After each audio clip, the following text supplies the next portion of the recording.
Hello, everybody, and welcome into Senior Living Live. My name is Melissa. As always, we hope you are having a fantastic day today.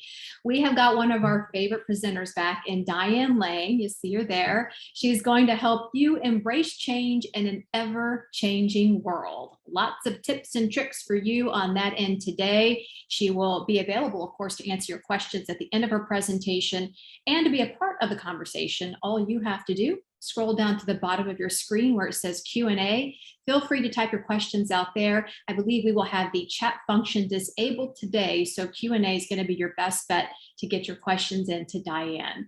Diane, always lovely to see you. We love having you here. Thanks for being with us. The floor is all yours. Well, thank you so much for having me. So thank you everybody for joining us today. Hope everybody had a great holiday weekend. So today we're talking a little bit about embracing change and dealing with the ever-changing world, as well as dealing with grief that happens because of change. So I want everybody to remember that change is the only constant in the world. And as much as most of us don't like change, and I totally understand, most of us don't even like positive change, it's really not the change, it's that fear of the unknown, the fear of the uncertainty of what if, which is anticipatory anxiety, where we have this fear of what could happen, what if this happens. And we usually go into that worst case scenario. And I just want to start off by saying, one, when you think of change, again, I just want you to think of it's the only constant and you have been doing it since you were born. It's something that we tend to forget. We forget that we've always been changing, right? Even if you go back to your childhood, right? We went from elementary school to middle school or junior high to high school, to a job, to college, to getting married, different apartments, different locations. We're always constantly moving and we're always constantly changing. And we've been doing it naturally and normally since we were born. But when we put too much thought process into it, we get that anticipatory anxiety coming through, it's very easy for us to get that stuck feeling, to feel anxious, to feel fearful, that uncertainty, it all starts rising. So the first thing I want you to think about with change is you want to think about leaning into it. And I know that's going to sound funny, but it's really true. You want to lean into the change. What happens is when we resist change, any kind of resistance adds stress. So the last thing I want you to do is resist the change. And the truth of the matter, whether it's an unplanned change like COVID, the pandemic, things that we had no idea they were going to happen, we couldn't prepare or plan for them, but yet they impacted our lives in various ways. That's the unplanned change, or it's a planned change. It's still going to be scary, right? So let's say you have a planned change coming up. Maybe you're going to retire. Maybe you're going to downsize. Maybe you've just moved or you are moving. And that could be absolutely scary. And even if it's a positive change, you're looking forward to it. It's something that you've been planning. It's still going to bring that fear and anticipatory anxiety. But if you resist it, if you try to avoid it, you're just going to add more stress and anxiety. So the first thing you want to do is just kind of lean into it and embrace the fact that change is the only constant. Now, remember this with change, as we talked about, you've always been changing, right? Everybody's always been changing. And there's one great exercise that everybody can do. And it's called the best life story. It's called a positive psychology intervention. And it's very simple. So whenever you have time and all you need is a pen and paper, you want to sit down when you have a few minutes alone where you can just write and have some quiet time. You want to sit down and just write a tough situation that you have gone through. It doesn't matter when it was or what it was. So it could be 20 years ago, 10 years ago, 5 years ago, last week. It doesn't matter what it is. It could have been a move. It could have been a loss of a loved one, an illness, an injury. Doesn't matter what it is, just something that you went through that you have made it to the other side. Now, all you want to do is write down that story, whatever that is for you. Just write it out. Now, when you're writing it out, it's very therapeutic because when we write things down, One, we release whatever we're holding on to. So if there is some part of that story that you're writing about that you haven't healed through, that you're still struggling with, that still brings up triggers, then you'll help heal it and release it by getting it on paper.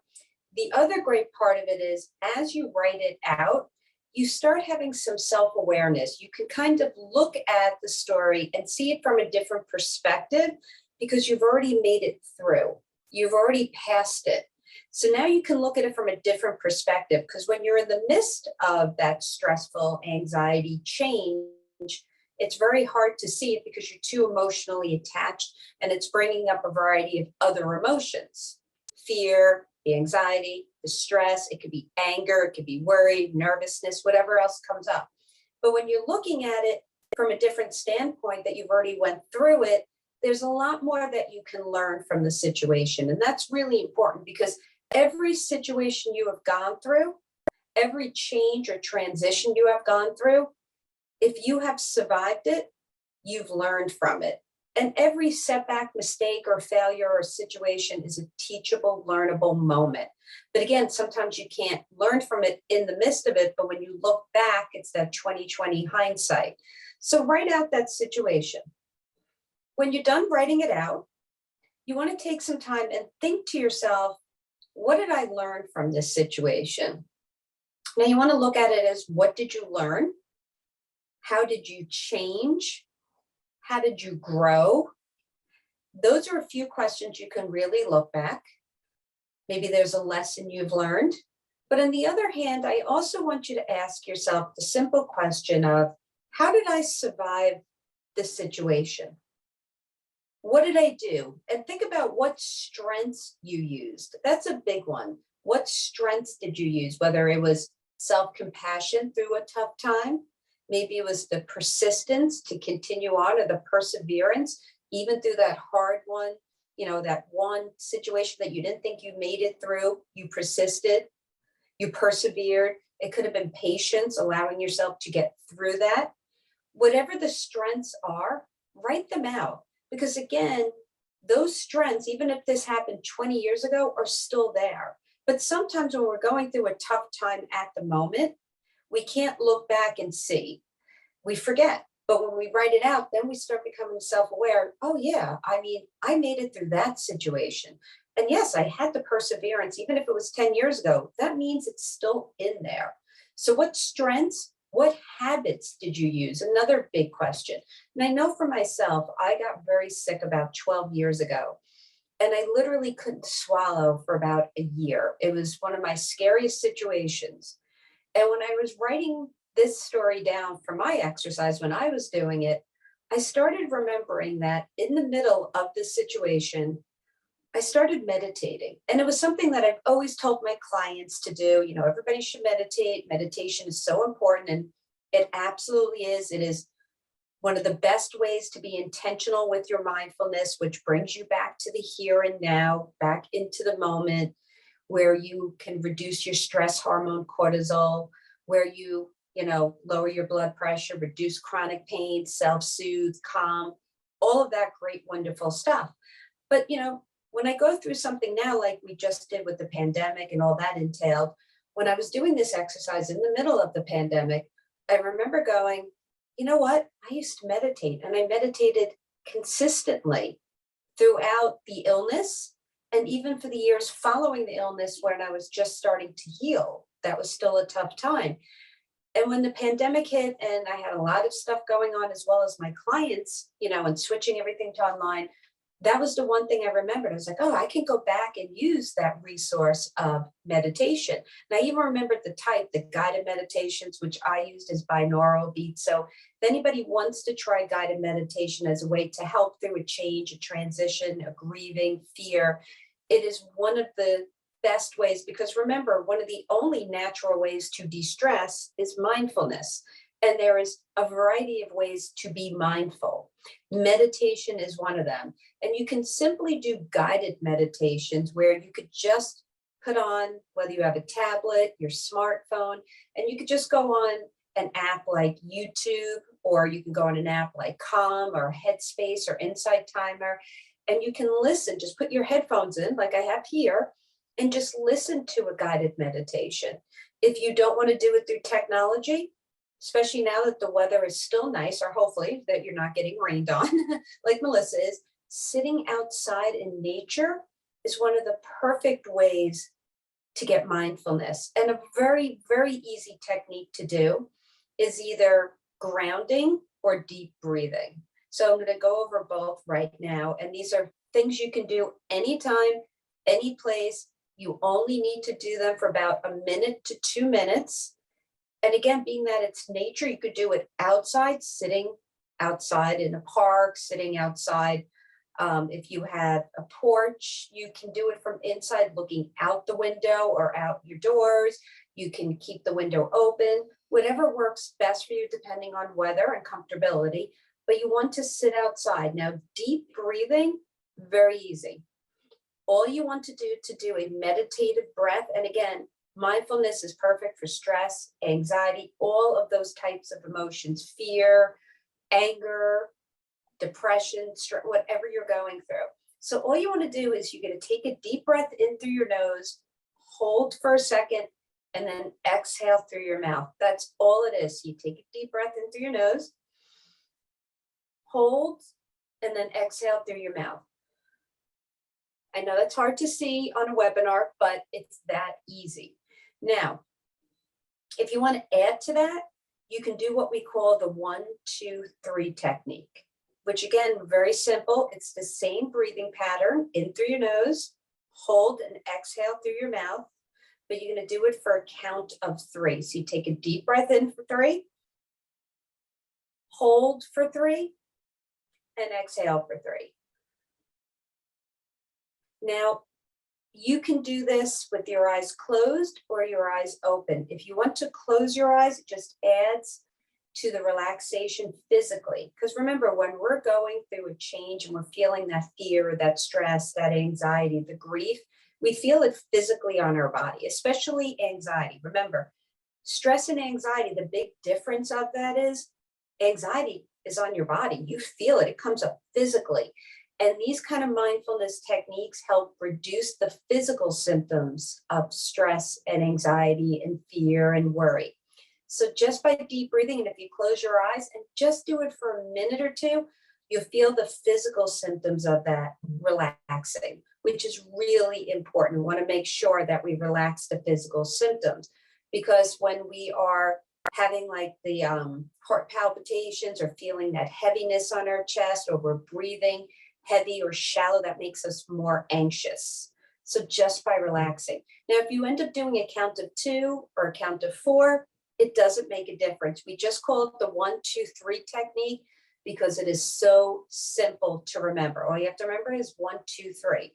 Now, just so you know, the count of 4 is called box breathing, 4 sides. So whatever you remember better.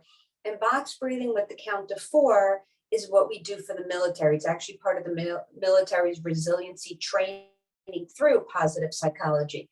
And again, the same thing, you're just breathing in for a count of 4, holding for a count of 4, exhaling for a count of 4. If you do that for, just like I said, a minute or 2, and if you want to go longer, that's great. With your eyes closed, if you feel comfortable and you're in a space that you can do that, you'll reduce a lot of the stress and anxiety and calm. And this is great to use, just so you know, in the moment, which is self-soothing, or to use in a way to prepare and plan for any stress that's going to come your way. So you could do it daily as part of your mindfulness routine, or again, once you're in the moment, you can do it. Or if you know there's certain triggers coming your way, a certain location, certain people, situations you have to deal with, you can just do it before. And even if you just need a break, you can go in the bathroom and do it just again for 30 seconds to a minute, and you'll feel it.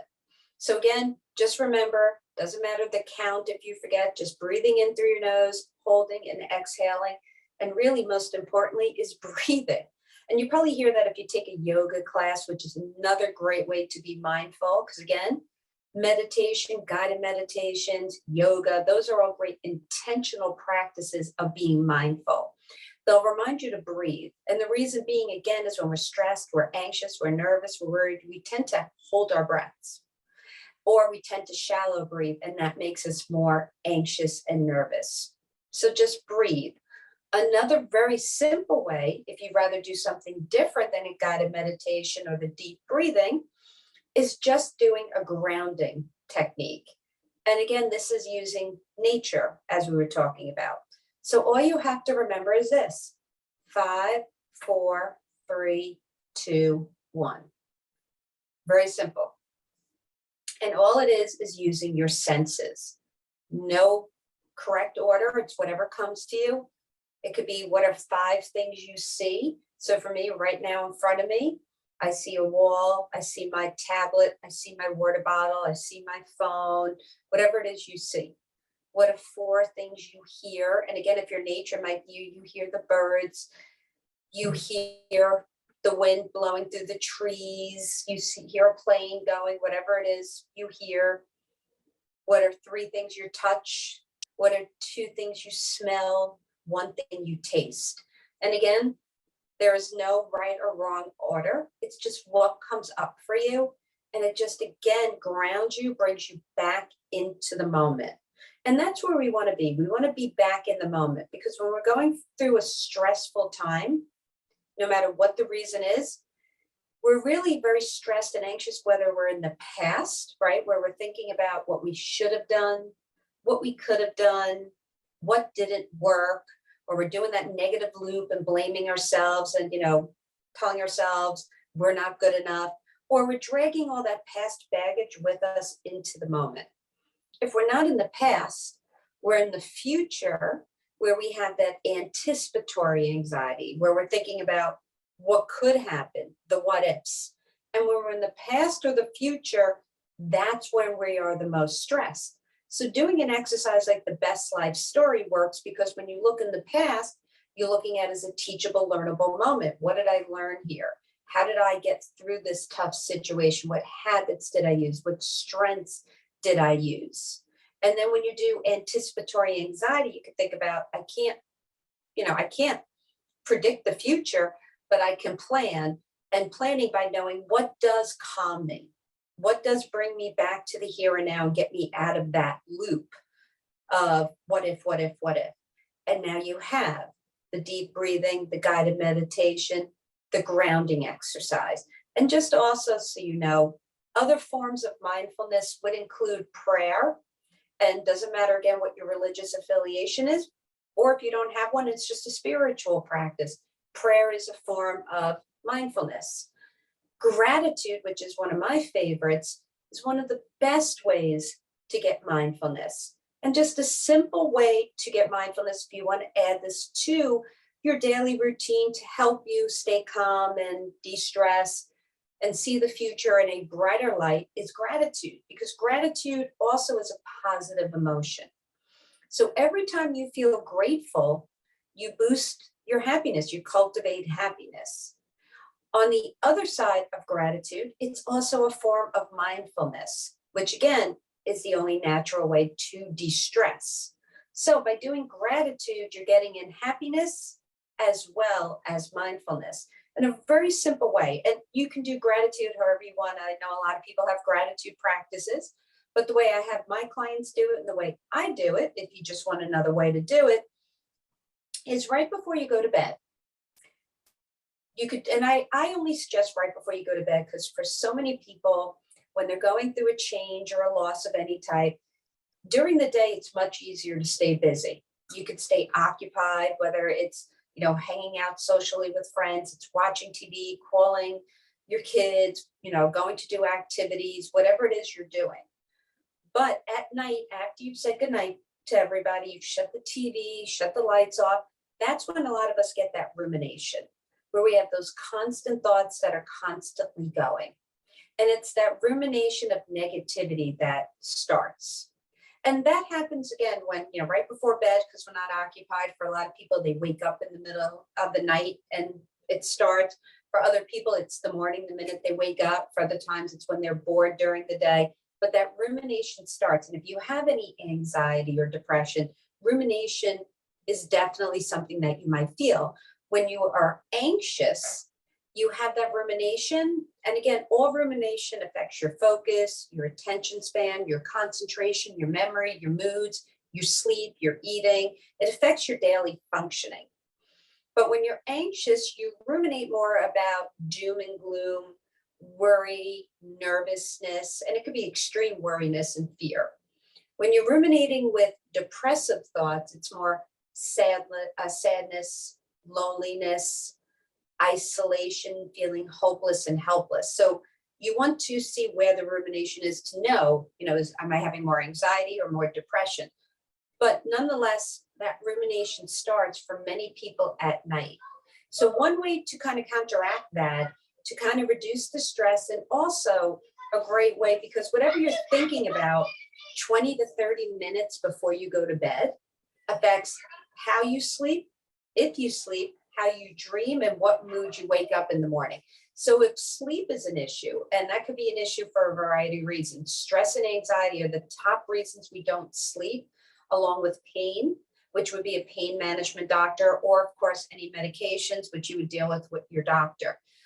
Those are the main reasons we have problems sleeping. So if you're going through a change, transition, a loss, it absolutely can affect your sleep. So mindfulness is a great way to help you fall asleep, because again, when we're mindful, it helps us sleep, de-stress, calm us. But this can get you into a good routine, because having a nightly routine as well as a morning routine is really important for schedule, consistency, routine. It keeps us feeling balanced and de-stressed, and it helps us sleep. So at night, again, about 20 to 30 minutes before you go to bed, you want to start having some positive thoughts, and gratitude is a great way. So you could just ask yourself, what are one or two things I am grateful for that happened today? And you just want to look through your day for the little gifts, blessings, and miracles, whatever they are. And it could be really small. The sun came out, you saw a cardinal, a red cardinal, and it reminded you of someone you loved. Maybe you got a phone call from someone you haven't talked to in a while. Doesn't matter what it is. Could have been that you had the best cup of coffee. But just thinking about what are the few things you noticed today that you're grateful for. And why I want you to ask yourself, what am I grateful for today? Is because for a lot of people, they do gratitude every day, but they say the same things over and over. I'm grateful for my health. I'm grateful for the roof over my head. I'm grateful for my kids, my dog, whatever it is. And those are great. You should be grateful for them. But when we're constantly saying the same things over and over again, we can get into what we call a gratitude rut, where it doesn't have as much meaning for us. But by looking through your day for the little gifts, blessings, and miracles, we start noticing the things in our day. It's something new. It keeps us looking for the gratitude. And it also helps us to retrain our brain to go from negative to positive. And that's really important. And remember this, the happier you are, the more resilient you naturally are. And being that we're always going to be going through changes, we want to be resilient. We want to be able to get through things and get through them as quick as possible by being self-aware when it happens and knowing what works for us. And that's why this is important, to have these types of tools in your emotional toolbox so you know what works best for you. And then you can pull them out. And with the Best Life Story, not only will you know the meditation, but you'll know what strengths and habits that you used beforehand to use again. So that's another way, the gratitude. And of course, if you're doing yoga or walking or any type of exercise is a form of mindfulness. So just getting outside and having a nice walk in nature always adds. And again, if you can get outside in nature while the weather's still good, if you have good weather, you get the sunlight, which is vitamin D. And vitamin D is great for a variety of reasons. It's great for your immune system and COVID, so that's good. It's good for your bones, which is great for positive aging. But what I love, it's really great for your moods. So in the winter, especially if you are more prone to the winter blues or seasonal affective disorder, or you might get that in the summer if the heat does that to you and you feel stuck in and trapped, make sure you're taking enough vitamin D. And getting it in sunlight is the best way. Just all you need is about 15, 20 minutes, but you need that sunlight. And it also helps us sleep. When we get that proper amount of sunlight, helps us to sleep at night better. The other thing is thinking about the best, worst, realistic case scenario. So when we're going through a very hard time, we tend to go right to the worst case scenario. That's the norm for us. This is never going to work out. Nothing works out for me. I can't do anything right. Everything happens to me. There's no one there for me. Whatever it is, you go to that negative thinking and that worst case scenario. And I just want to start out by saying 90% of what you fear never ever happens. That is the exact statistic. 90% of what you fear never ever happens. So that worst case scenario doesn't really happen that often. So if you're a realist, remember that. Now, out of that 90%, there's 10% left. 5% actually happens. So we do have that 5%. The other 5% happens, but not half as bad as we thought. Like I had a client the other day who actually got sick with COVID, and it's her first time. And she said, I've been so deadly afraid of getting this, her autoimmune, her age. She was just so stressed out about it. She put herself like this would be the end for her. She got COVID. It wasn't fun. I'm not saying it was. She had, very flu-like symptoms. She didn't feel good for a good 10 days to 2 weeks. But when she was done, she was like, I didn't even need medication and I'm getting better every day. And I was able to deal with this alone. And that was where we go into, that was the realistic case scenario. So the worst case was, oh my God, this is going to be horrible. I'm never going to get through. What's going to happen? Am I getting into the hospital? That's the worst case scenario. The realistic case scenario is, okay, it's not going to be fun. It's going to be like having a bad flu. I'm going to be stuck in and isolated 10 days, 2 weeks to get through it, just like any other major illness, but I'll get through it. The best case scenario would be, wow, it barely hit me and it felt like a cold and I'm good. And again, we always end up in the worst case scenario, but I want you to know, again, 90% of what you fear never ever happens. So when a situation happens, write out, seriously sit down, or if it's better for you, talk it out with somebody. And again, you want to talk it out with somebody who's not in the situation, who has some separation to it. Because again, when you're wrapped up in the situation, you can't see things clearly because emotions take over, which is completely normal. It's normal for those emotions to come over, normal and natural. So I don't want you to insult yourself or get negative about it. But when you bring in somebody else, whether it's a professional, a therapist, a social worker, a life coach, or it could be your case manager, a social worker where you are, or one of the staff members at Arbor, whatever it is, when you bring in somebody or family and friend, they will have a different perspective. They will have a different point of view and they'll be able to see things that you wouldn't see. So you can pick and choose either way with somebody else or writing it down. You write out the situation and then write what would be the worst case scenario, what would be the realistic case scenario, and what would be the best. And the odds are it's probably going to be the realistic one. And remembering that 90% of what you fear doesn't happen, it's just another add-on to remember that, okay, I'm putting a lot of thought into this. And a lot of times we just overthink and we catastrophize. And that's a normal reaction. It's a defense mechanism that a lot of us have, that we just go into that automatic, nothing works out for me, this is going to be bad. And we go down that path. So by writing it out, we can see things with clarity. And always ask yourself, when you're going through a tough situation, and this is a mindfulness question, am I making this choice based on love or fear? And this is what I mean by that. Am I making this decision by love? Is it well thought out? Did I think this through? Do I have clarity and focus on this choice or decision? Or am I making this choice based on fear, ego, impulsivity, or just reacting where I don't think it through? And a lot of times we do that when we're in a tough situation or we're anxious and stressed, we just react. We're impulsive. And what happens is when we do that, then we end up usually regretting that decision or making it worse. So sometimes it's better to just think things through.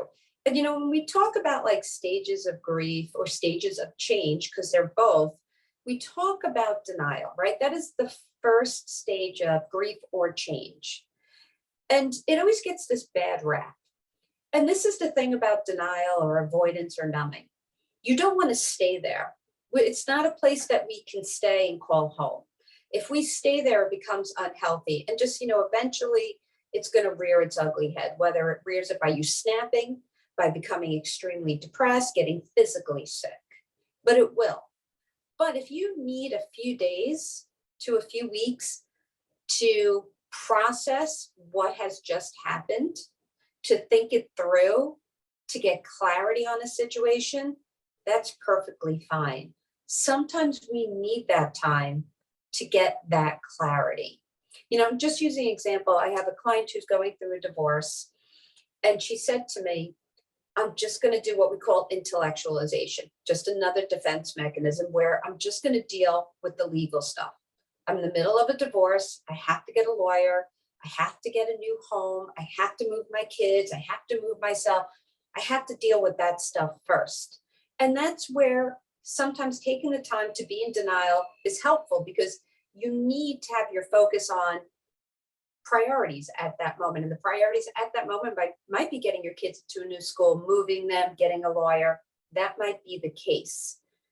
But again, with intellectualization, where you're just dealing with the intellectual stuff, whether it's the legal, the academic part, whatever it is, you do eventually have to get to the emotional side.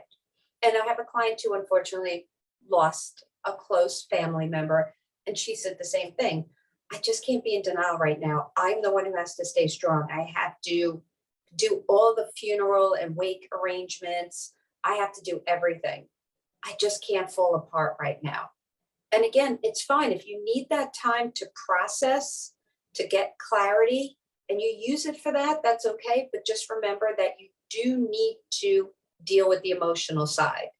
Remember this, you need to feel to heal. You can't get to the other side until you feel whatever emotions come up for you.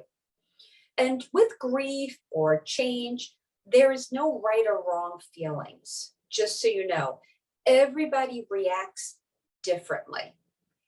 Grief, healing, forgiveness, all of that is very individual.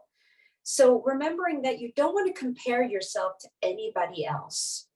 You don't want to look at other people, even if they're going through the same situation. They've lost a spouse, or they're going through a disease and you have the same one, or an illness or an injury.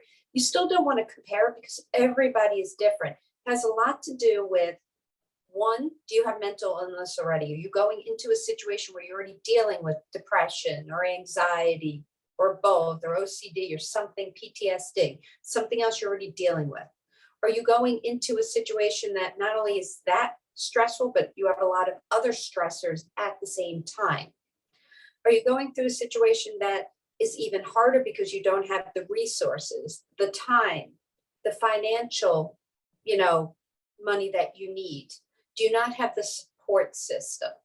So how you go through something, or how long something will take, varies, even if you're both going through the same situation. And that's why you can go to a support group or a bereavement group, and everybody, even if you both lost your spouse, even at the same time, to the same reasons, you're still going to all react differently, because everybody's situation is completely different.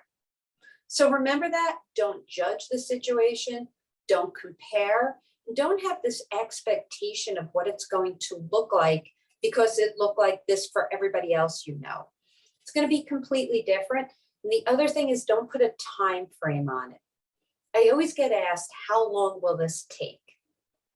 Grieving, healing, forgiveness, all of that, again, is individual, and there is no right or wrong time frame. And don't judge it either. Like, some of my clients will say, well, I knew this was going to happen. I knew they were sick for a long time. I knew they had Alzheimer's for a long time. It doesn't matter. You could have known for 6 months. When it still happens, it's still going to cause grieving. That's a natural reaction to a loss. And loss doesn't just have to be losing a loved one, and I hope no one here is going through that, but remembering that you grieve all types of loss. Anything that is important to you causes grief. So it could be losing a job. It could be losing a friendship. Maybe it just didn't work out. It could be a breakup or a divorce. It could be retiring. Anytime you're going through a shift or transition, you grieve.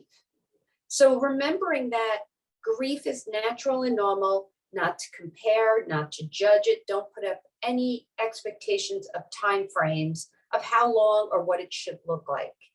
Remember, it's going to be a roller coaster ride of emotions. That's completely normal. But again, you need to feel the emotions, whatever it is.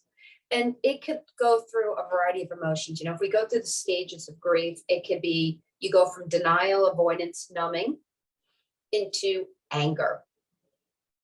And not everybody gets anger. But again, just so you know, if you're feeling angry, anger is a secondary emotion. So when you're angry, there's a lot of other stuff underneath. So if you're feeling angry at a situation, ask yourself what else is going on. For most people, when they're angry, there is so much fear underneath. That is the big one. So I still remember this. I had a client years ago who unfortunately had a traumatic brain injury. So she was struggling with a brain injury, and it also paralyzed her, semi-paralyzed her, excuse me, on her left side, and she was a lefty. So she was going through all that. And then she found out that her husband was cheating on her. Absolutely valid that she was angry, right? Anybody would have felt the same way. Why is this situation put on me? Why would he cheat? She was so angry. But what happens is when we were working through the anger, when it came down to it, underneath it was fear, and it turned into, why would he cheat on me? What's wrong with me? Am I not good enough? Was I not a good enough mom? Am I not a good enough wife? It basically came down to just so much fear. So if you're angry, again, we're not saying don't be angry, just realize there's so much else underneath. There could be resentment, there could be worry, fear. What are you feeling? Bitterness? What's underneath that anger? It's especially for men, it's much easier to feel angry because people feel like anger is an emotion they can control, which it's not. It's a false sense of control. And the other part is for men, especially, they feel it's the only socially acceptable emotion. And of course, it's not. It's okay for women to be angry. It's okay for men to cry, but we still have some of those old-fashioned kind of standards in our head. So remember that if you're angry, and again, it doesn't mean that it's not a valid emotion to be angry. Absolutely, it's okay to be angry. But you also want to think about what else is going on underneath that anger and dealing with that as well. Then some people go through what we call bargaining. And again, not all the time, but people will bargain with, take me, instead of that person. So if you don't take them, I will eat better. I will quit smoking. I will stop cursing. Whatever it is, you're bargaining with God or a higher power, whatever you think is up there. And that's bargaining. And I've even seen people who never even had that belief spiritually or religiously in a God or higher power. But at this point, it's kind of for some people a desperation. And for others, just remember, if you are religious, spiritual, a lot of them get angry at the higher power of God that they're going through this, whether it's their own situation or they're watching a loved one go through something. They can get very angry and they'll start questioning their religious beliefs, their spiritual beliefs, and the higher power. But just so you know, with grief, one of the things that helps people go through major loss is that religious spiritual belief that there's something else up there. And again, it could be God, the universe, source, higher power, whatever you call it. It gives us this hope that we finally find peace for ourselves and for the people we love. So a few things with religion and spirituality, it gives us a sense of comfort with loss. So if you do have this practice, or if you've noticed that you haven't been doing it lately, getting a spiritual or religious or both practice routine helps us get through, such as prayer or meditation. Meditation is usually very spiritual, religious is more prayer, but either way, having that gives us that sense of comfort and hope. So you might want to think about adding that in if you don't have it. Or again, when you write out your best life story, you might look back and go, wow, going to church or temple or having a prayer or meditative routine really made the difference for me in that hard time 5 years ago. I'm going to incorporate it back into my routine for this time. So again, just using that. And the other bonus, again, thinking about positive aging, just overall happiness, religion and spirituality is one of the top factors of being happy. And again, there's a few reasons. One, when we have a spiritual religious practice, we usually are part of a community. Again, whether it's a church, a temple, a yoga, place that you go to, we feel that sense of community where we have other people around us who think the same, who give us that support. And the number one factor of happiness across the board for any age, for everybody, is socialization. And that includes that community and that support.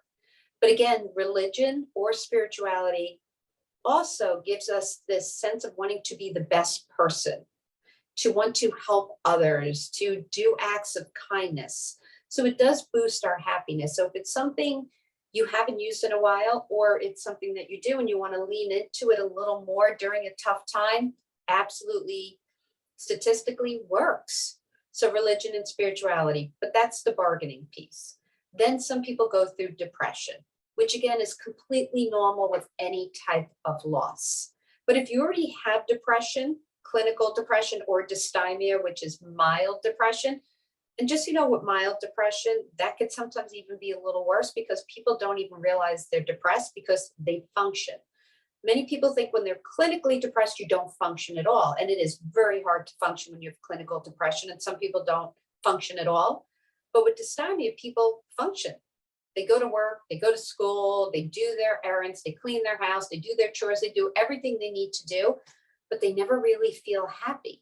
This is not a clinical term, but they usually say, I feel blah, I feel but they feel like that always. And that's that mild. So people can feel like that for years and not even realize anything's going on. But now maybe with the added loss or change, you're starting to feel it.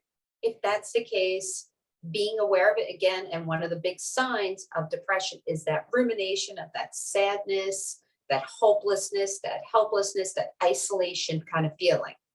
And remember this, loneliness and isolation are the top factors of depression. So if you know that you're in a situation where you are not surrounded by enough people, reach out, ask for that help. And it could be professional, it could be staff, it could be family, friends. It doesn't matter who, it's just important. And again, you might look back and see what helped you in the past or previously to use that support system. And just so you know, we can't heal, grieve, or forgive alone. We all need support. There's nobody who could do it alone. Even if you say to me, I'm a loner, I'm an introvert, and you might be, it's different personality types. You might need less people or more specific people, but we all need people. So to claim that you don't and try to do things alone is not very helpful for you or for anybody else. You really want to make sure that you are really reaching out for that support. And again, if family and friends are not an option, if staff's not an option, professionally is. And again, social workers, case managers, counselors, psychologists, your doctors, all of that are really helpful in these types of situations. And then the last stage is the acceptance stage. And the last stage is the same for change or grief. It's accepting, it's hitting that new normal. And I just want to say that new normal doesn't mean you're okay. I think people always think, well, they've accepted, they've moved on. Acceptance is a piece of moving on. Acceptance means I'm going back to my normal life. And if that's going to work, if that's going to yoga class every day, if that's going out for lunch on Fridays with my friends, that's what I'm going to go back and do. But it doesn't mean that you are miraculously better and feel great. That's not the case. And to hit that new norm, again, is different for everybody, how long it'll take. But again, we still need that support and that help even when we hit that new normal. And that new normal can change, again, all the time because the world is always changing. Even if you said, I'm never going to change, I'm going to live here, eat the same food, wear the same clothes. Even if you tried not to change, everything around you is constantly changing, right? The seasons change, the economy has changed, the president changes, people around you change, you physically are always changing. So it's impossible to stop the change. And that's why we say embrace lean into it, be completely aware it's always going to change. Change is the only constant. And even when you hit that new normal, it could change from there. And again, don't think you could do it alone because you went back to your normal life. We all need help. And for people who are on the outside looking in, wanting to help others who are going through a major change or loss, again, what happens is, and I'm just going to use the loss of a loved one, during, whether it's sitting shiver, the wake, the funeral, during all that, or if the person's in the hospital and hospice for a while, that's when they're surrounded by the most people. It's after the funeral and the wake and the shiver that everybody starts to go back to their normal lives because they have to. They have families, they have jobs, and they have to go back. And a lot of times they live a distance, they go back, and then that person is left alone. So usually like a week or two after that time is when those people feel the loneliest, and then goes on from there. And a lot of, their friends and family don't know what to do, so they do nothing. And not because they don't care or love, but they're just, well, I don't want to call and check in all the time because then I'm triggering them to think about that person. I don't want to bring it up, but then if I do bring it up, are they going to be upset that I brought it up? And this doesn't even just have to be loss. It could be, your friend or family member who just got fired from their job of 20 years or laid off because of the pandemic. It could be your friend or family members going through a major breakup or divorce. We want to check in. You don't always have to bring up what they've been through. You can easily just call, send a text, or say, hey, thinking about you today. Just want you to know I love you today. Sending a heart. It could be that quick. Sometimes the best thing you could do for people is ask them, what can I do for you? I would love to be here for you, but I'm not sure what would be the most helpful. Let me know what it is. It could be doing the tangible things, going food shopping for them, taking their dogs out for a walk, picking up their medications. It could be that kind of stuff. So as much as it's really scary and hard to reach out to people because you don't want to make it worse, staying away from them makes it even worse for them. Because again, socialization, top factor, support. So reach out, check in on those people, drop things off, ask them what they need. And again, you don't always have to bring up, I'm so sorry about your divorce. How are you? I'm so sorry about your loss. It could just be like, hey, it's Monday and I was thinking about you. What are you doing over the weekend? When can we make plans? It could be that simple. Even if they say, I'm not ready or I can't do it, just knowing that you're there and that you care is the best. And lastly, of course, being that active and empathetic listener. We don't want to tell people we know how they feel because we don't, even if we've been through the same thing. We still don't know exactly how they feel, but we want to say such things as, hey, I'm here for whatever you need, or I want to understand how you feel. Could you explain more? Could you tell me more? Or just saying, I love you, and giving that hug, that affection, or whatever they need. You know them the best. Do they need you to do those physical things like shopping? Do they need a hug? Are they the type of person who wants that check-in? Know your friend or family member, because who they are as a person is still who they are.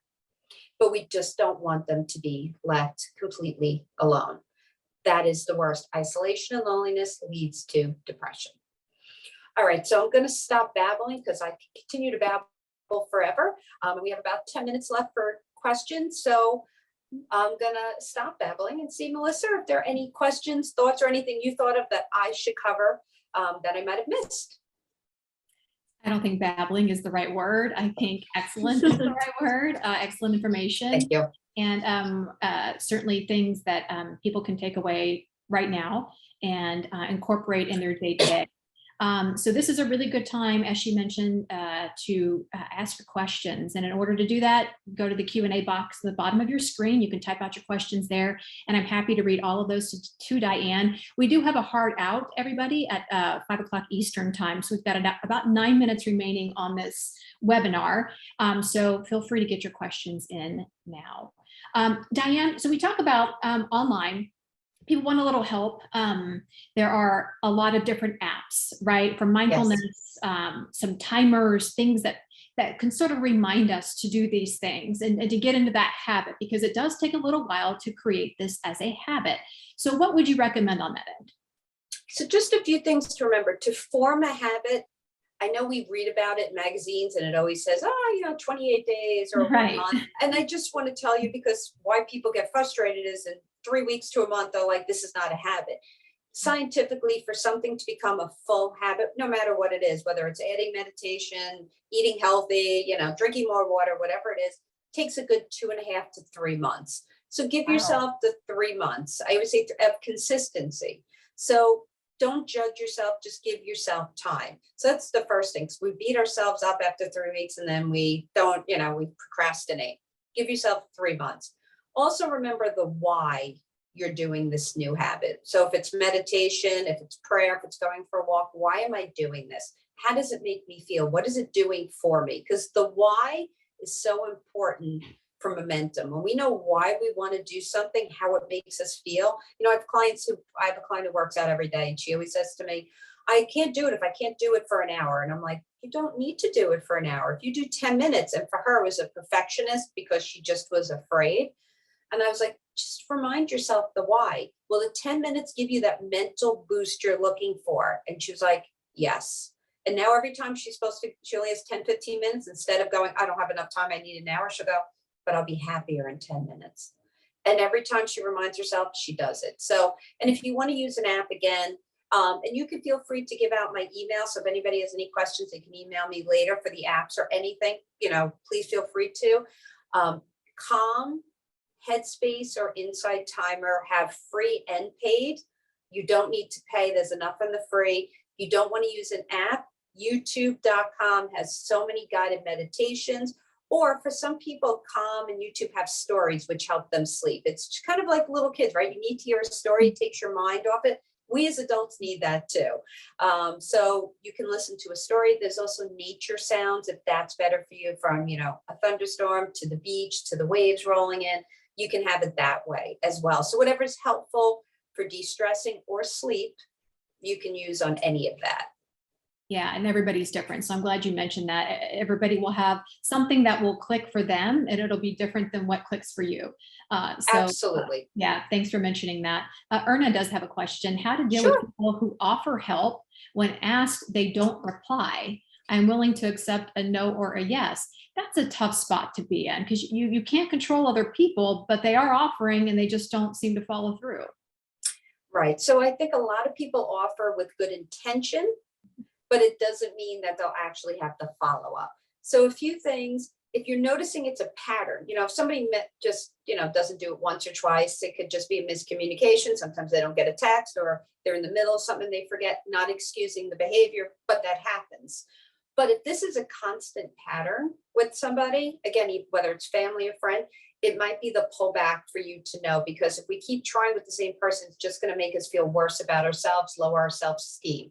And again, some people say it with good intentions and don't expect you to reach out.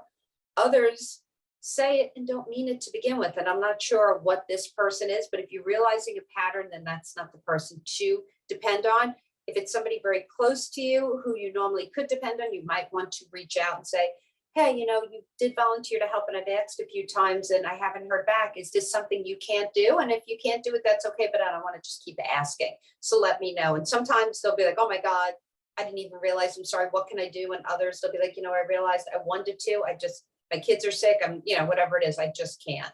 So, and if you need more help than that, reach out and build a support circle, whether it's, and just to put this out here, if you're going to do a grief, like a bereavement group, I just want to say it's very helpful, but you have to be ready for that type of help. And a lot of times I'll say to my clients, it's too fresh, because when you go into a bereavement group, or even an illness or an injury group, or any kind of group, leave my clients with TBI, traumatic brain injury, they're talking about their experiences, which could be very helpful when you're at that place. But if you're still in denial or you're still angry, that might not be the right place for you at the moment. And in that case, it might be better to do more one-on-one. So really just thinking about where you are, or you could always give it a shot, but if it makes you feel worse or it's something you're not connecting to, switch. There's no right or wrong in what type of support you get or need. Don't judge it, just find what works for you. Yeah, and on being the person on the opposite end of the question that Erna asked, say you are really busy or you're going through a lot on your own and your plate is full, but you have somebody that you really care for that you do want to try to help. What can you say or do to sort of be there for them? even with a full plate, I guess, so to speak. Absolutely. And it's okay to say to the person you love, say, I'm so sorry, or, I know you're going through a hard time, of course, using words that feel comfortable for you.